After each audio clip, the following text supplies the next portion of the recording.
Bonsoir, bienvenue dans le débat de France 24, un débat auquel vous pouvez participer via les réseaux sociaux. François Hollande entame une tournée africaine. Le chef de l'État français était aujourd'hui au Bénin, puis il est en route actuellement pour l'Angola. Il sera demain au Cameroun. Il sera question, durant ce voyage, il a déjà été question de démocratie, et ce alors qu'un certain nombre de chefs d'État africains envisagent de se maintenir au pouvoir, après pour certains de nombreuses années. Mais il sera également question, durant ce voyage, d'économie. On rappelle tout de même que le continent africain génère 5% de croissance par an. Et aujourd'hui, la France, il faut bien le dire, n'est plus un partenaire privilégié, concurrencé par la Chine ou encore par le Brésil. Alors, quels sont les enjeux de cette visite? Eh bien, on va parler ce soir avec nos invités, avec vous, Julie Owano, bonsoir. Bonsoir. Vous êtes responsable du bureau Afrique d'Internet sans frontières. André Bourgeot, bonsoir, merci d'être avec nous. Bonsoir. Vous êtes directeur de recherche émérite et anthropologue au CNRS. Alors, avant de commencer ce débat, eh bien, on va tout de suite écouter François Hollande. Il a fait un discours aujourd'hui à Cotonou et il a parlé démocratie. Vous êtes une référence sur le plan démocratique. La stabilité des institutions, c'est la stabilité du pays. Le respect de la Constitution, c'est le respect des citoyens. Et l'acceptation du verdict des urnes, c'est la preuve de la maturité de la part de ceux qui gouvernent. Et nous l'avons encore constaté au Burkina Faso. Nous en mesurons les conséquences au Burundi, aujourd'hui même. Quand ces règles-là ne sont plus respectées, ne sont plus partagées, alors il y a des risques, il y a des conséquences. Et elles peuvent atteindre à la paix civile. Julie Owano, il y avait là un petit message de nombreux chefs d'État africains. On ne va pas tous les citer, mais on va en citer quand même quelques-uns. Pierre Nkurunziza pour le Burundi, Joseph Kabila pour la RDC, Paul Kagame pour le Rwanda, Denis Sassou Nguesso pour le Congo. Est-ce que c'est au rôle de la France de lancer ce type de message? Est-ce que c'est important que la France le fasse? Alors, c'est important dans la mesure où la France est quand même un partenaire important de beaucoup de ces pays du Golfe de Guinée, dans lesquels le président Hollande se rend toute cette semaine.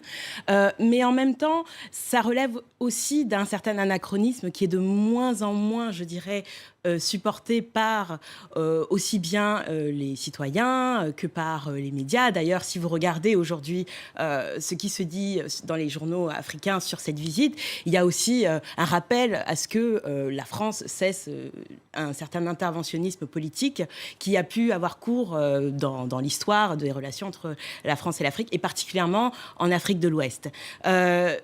Le voyage de François Hollande est très important. Pourquoi? Parce que, comme vous le disiez en introduction, le président Hollande est certainement en train de redessiner finalement la carte géopolitique des relations entre la France et l'Afrique, en particulier le Golfe de Guinée.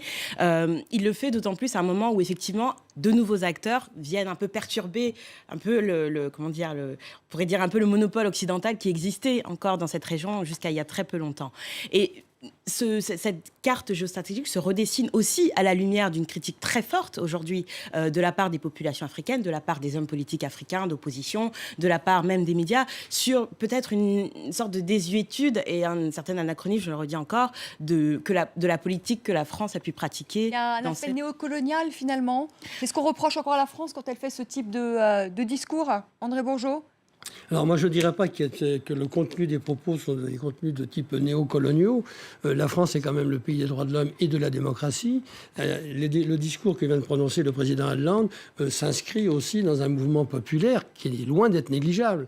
Donc il renforce un courant populaire qui n'est pas du tout d'accord pour que les chefs d'État que vous avez cités fassent un troisième mandat.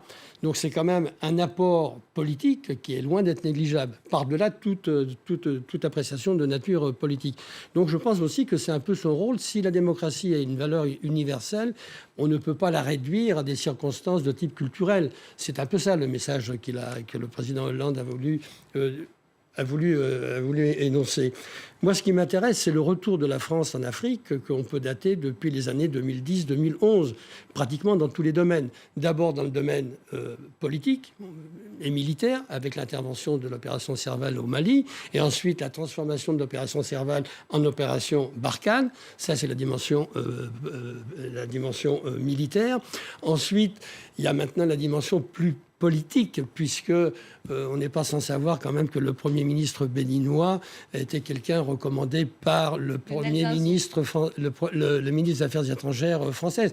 Ça, on peut dire que c'est quand même une forme d'ingérence, qu'on le veuille ou non, dans les affaires intérieures du Bénin, qui effectivement, dans l'Afrique de l'Ouest, le Bénin est un des rares pays où il y a une stabilité politique. Alors, est-ce que cette stabilité politique résulte du fait que c'est un pays démocratique ? Peut-être, ça reste à démontrer. Mais cet aspect-là, c'est la nomination du Premier ministre qui peut-être, je dis, c'est une hypothèse. Peut-être des candidats à la présidentielle. Absolument, Ce sera peut-être le dauphin de Boni Yaye. Là, c'est une intervention, je dirais une ingérence politique. Mais ce que vous nous dites, c'est que c'est François Hollande et Laurent Fabius qui ont poussé à la nomination de Lionel Zinsou ? C'est ce qui se dit un peu partout, notamment dans la presse. Encore, j'entendais ce matin une radio alliée à France 24 qui annonçait aussi, RFI, qui envisageait ce type d'hypothèse. Cela dit, je pense que c'est quand même une hypothèse avancée qui est pertinente, qui a un certain fondement, même si le Premier ministre actuel s'en défend. Donc là, ce serait un retour du politique qui renverrait à de nouvelles formes de la France-Afrique. Ou de la Hollande-Afrique, ça dépend. C'est bien, on est d'accord avec vous. André Bourgeaud, c'est peut-être en effet au rôle de la France, qui se veut la patrie des droits de l'homme, de faire ce type de discours. Mais la question qu'on se pose, c'est est-ce que François Hollande aura par exemple le courage, parce que c'est facile peut-être, entre guillemets, de faire ce discours au Bénin, qui est un pays démocratique, mais quand il ira voir Paul Biya, alors qu'on a des intérêts aujourd'hui, notamment dans la lutte contre le terrorisme avec le Cameroun, est-ce qu'il dira à Paul Biya, c'est Paul Biya, ça fait 33 ans que vous êtes au pouvoir et maintenant il faut lâcher le pouvoir, est-ce qu'il dira à Paul Biya, est-ce qu'il parlera du sort de cette avocate Lydienne Eyoum, qui a été condamnée à 25 ans de prison pour malversation financière alors qu'elle clame son innocence? Est-ce qu'il ira jusque-là, François Hollande? Parce qu'il y a le discours et puis après, il y a le tête-à-tête, la franchise, on parle clairement. Alors effectivement, sur le cas du président Paul Biya, du président camerounais, c'est pas la première fois qu'ils se rencontrent. Ils se sont déjà rencontrés après l'élection de François Hollande. Paul Biya était venu en visite officielle et c'est vrai qu'il y avait énormément d'attentes de cette visite-là. Et à l'époque, on parlait déjà de ces prisonniers dits politiques. À l'époque, c'était Thierry Michel à Tangana, qui a été libéré depuis. Mais effectivement, la visite avait été plus marquée par des enjeux économiques, puisque le président Paul Biya avait rencontré des chefs d'entreprise français pour nouer un certain nombre de partenariats. Donc, en tout cas, l'histoire récente a montré que lorsqu'il s'agit de son homologue camerounais, des liens certainement très, très forts entre eux, puisque le président Paul Biya était déjà en place quand M. Hollande était conseiller de François Mitterrand, il faut se le rappeler, dans les années 80. Donc oui, certainement que c'est peut-être moins facile de dire un certain nombre de choses de manière aussi officielle et publique. Ils sont nombreux, nos internautes, à se poser la question. Hollande posera-t-il la question des droits de l'homme à Biya au Cameroun? Mais on pourrait dire la même chose. Est-ce qu'il dira au président Dos Santos, ça fait 30 ans que vous êtes au pouvoir, il serait peut-être temps de les lâcher? Est-ce que vous y croyez, ça, André Bourgeaud, quand c'est le deuxième producteur de brut du continent? Le problème que vous soulevez, c'est la démocratie en tant que valeur universelle en application à géométrie variable. C'est exactement ça. Lorsque vous citez l'exemple de l'Angola et du Cameroun, ça me paraît évident que pour des raisons, cette fois-ci, d'ordre économique, on l'a vu déjà aussi avec la Chine. Donc cette dimension de démocratie universelle a la tendance, pour des raisons d'ordre économique, non pas pour des raisons d'ordre d'État, mais pour des raisons d'ordre économique. On voit bien le redéploiement ou le déploiement de la France à la recherche de marchés sur le continent africain et plus particulièrement sur l'Afrique de l'Ouest. Rappelez-vous le discours tenu par le ministre des Affaires étrangères français, M. Fabius Laurent, au dernier sommet France-Afrique, qui a utilisé le vocabulaire qui est devenu classique, gagnant-gagnant, parce que la France a tellement perdu de marchés qu'il faut qu'elle recourt dans un contexte de compétition multilatérale quand même très importante. Donc il faut qu'elle se resitue. Et dans ces circonstances-là, malheureusement, ceux qui sont victimes de répression et de dictature, je crains fort qu'on les oublie. Malheureusement. Sur la question que vous posiez, savoir si le président Dos Santos aura droit à la même leçon de démocratie quelque part, je pense qu'il y a un élément aussi important qu'il faut mettre en évidence, c'est que le président Hollande, il va à la rencontre de deux types de partenaires finalement dans ce voyage. Il va à la rencontre d'un partenaire qu'il considère comme égal sur l'échiquier international, économique et politique, qui est le président Dos Santos, qui, il faut le rappeler, est quand même victorieux d'une guerre qui a opposé pendant 30 ans l'Angola aux puissances occidentales, justement à cause de ces questions de richesse pétrolière. Et d'un autre côté, il va rencontrer des partenaires qui sont un peu moins, un peu moins égaux sur l'échiquier international, qui ont une place un peu moins importante. On parle du Bénin et on parle du Cameroun.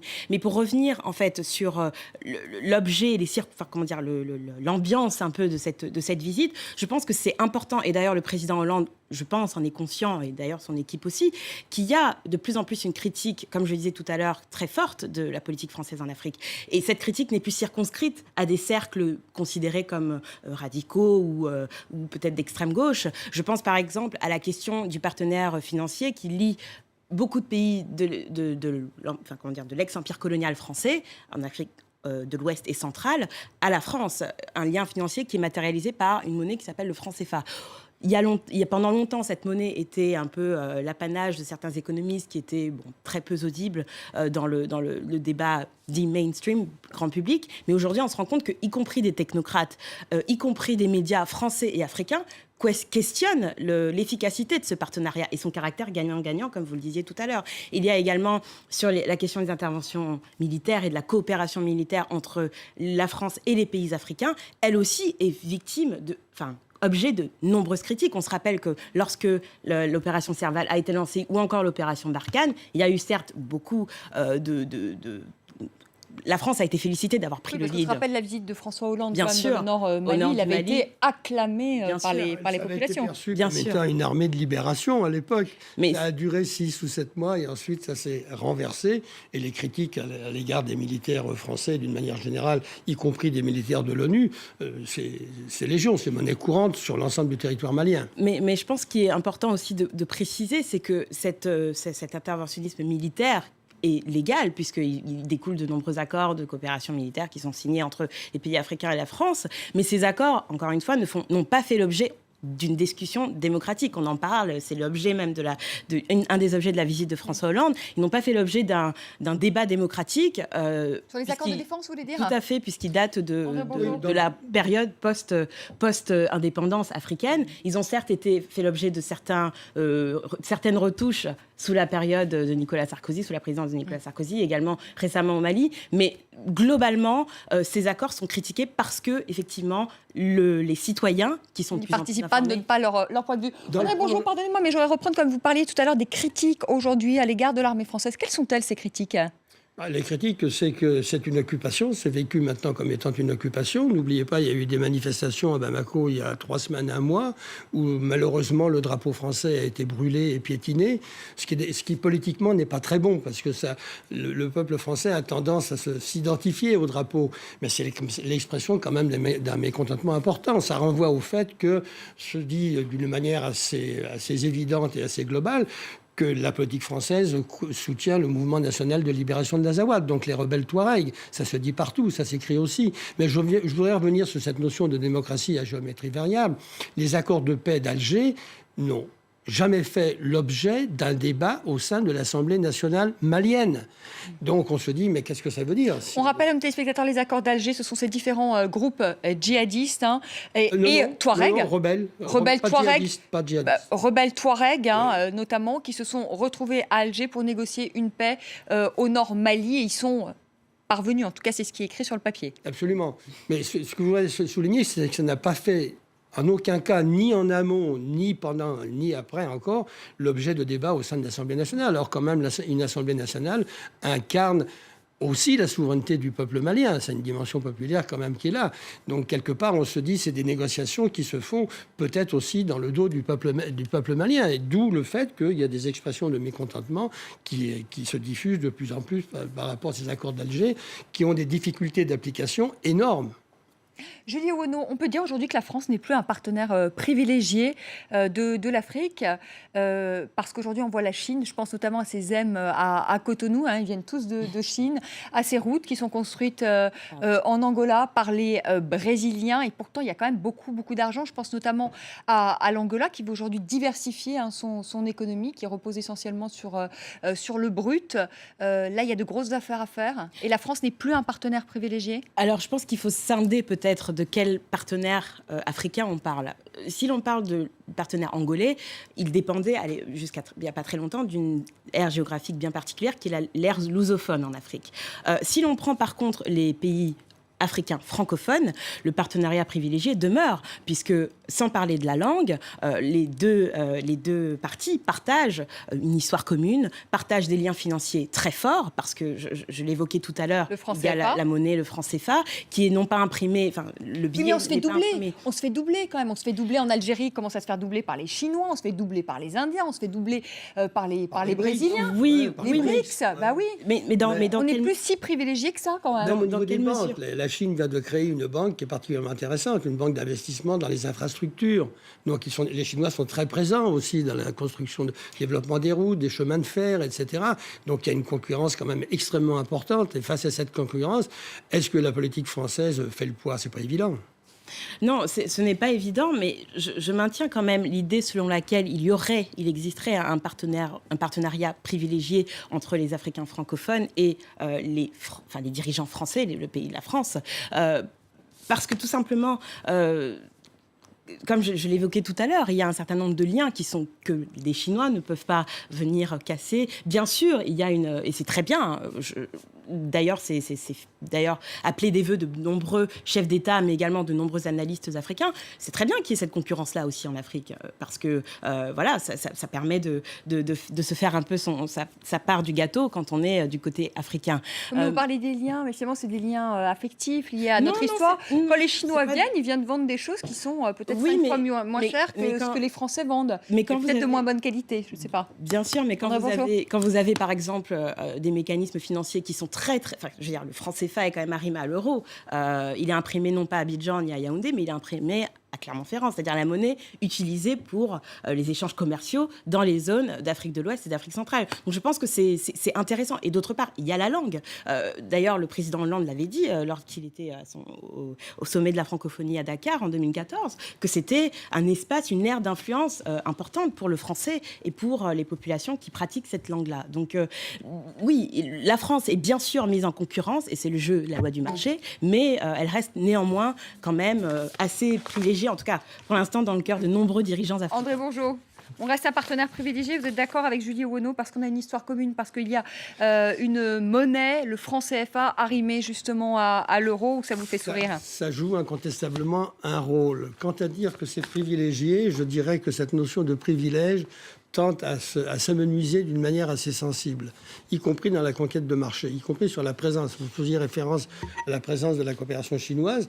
La coopération chinoise, elle passe des contrats qui défient toute concurrence. Je vois l'exemple au Niger, sur la construction de la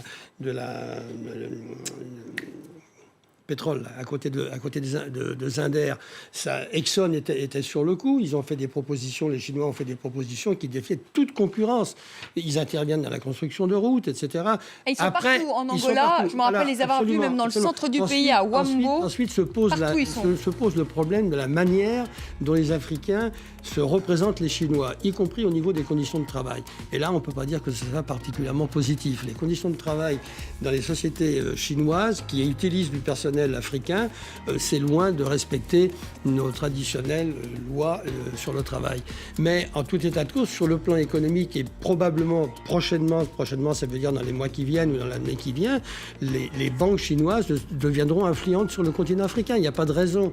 Et dans un dernier temps, ils seront en relation aussi d'une manière un peu plus intime avec le politique. Merci à tous les deux d'avoir participé à ce débat, de nous avoir parlé de cette tournée africaine de François Hollande qui doit arriver à Luanda et qui sera demain au Cameroun où il rencontrera le président Paul Biya. Je vous retrouve dans quelques minutes pour le rappel des titres et puis le second débat de la soirée sur France 24. On va parler de ces nombreuses attaques dans le Sinaï.